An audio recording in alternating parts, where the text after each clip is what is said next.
Today we are going to do the back pleats Cancan drape. And this one is close to my heart because it is the very first drape that I did.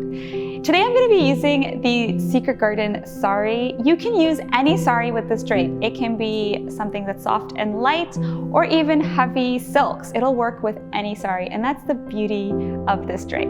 So let's get started. First up, we want to pleat the pallu. So I have my ironing board here. Let's get started. I'm going to lay it flat. So I'm just pinning it as I go so that I don't lose the pleats that I worked so hard to get, because the saree is quite slippery, so it has a tendency to fall off the ironing board.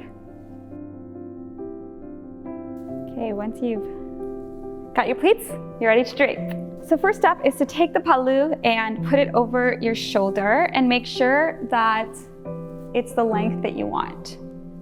And just adjust it till it's perfect. And then what you're gonna do is take the edge closest to you and kind of measure out how far you need to go to pleat, because the back pleats are gonna go right here. So there's two ways to do this. I like it like this, where it's kind of like tight, but if you like to hang it a little bit, you can also leave more fabric in between the chest pleats and the back pleats and kind of do it like that. So I'm gonna do it pretty tight. Just gonna measure it back up to here and then start pleating.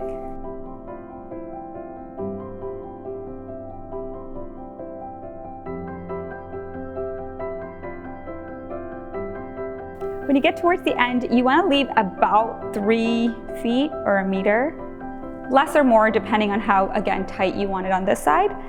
And I'm just going to leave about, I want to say this is 2.5 feet, but you can adjust it afterwards as well. Let go of the pleats, and for a pleating tutorial, you can check out my video. This is a super easy way to do the pleats once you get the hang of it. So once you're happy with how the pleats are looking, you want to pin all of them together. I'm just going to take a pin from my pallu. And you want to make sure the pleats are staggered so that they look nice and pretty and flared out before you pin them together.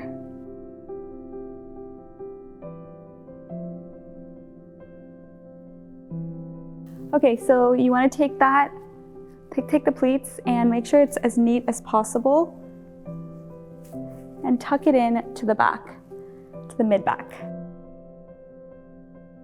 So you're going to take the side and it's going to be like this. So what you want to do is pleat down the end. So go right to the bottom and start pleating up. And you can fan out these pleats so that they look nice and neat. And then you can tuck this into your skirt. And that's it. I hope you guys enjoyed this drape. This is a great way to achieve that South Indian half saree look without cutting up your sarees, because you still have the full 6-yard saree intact.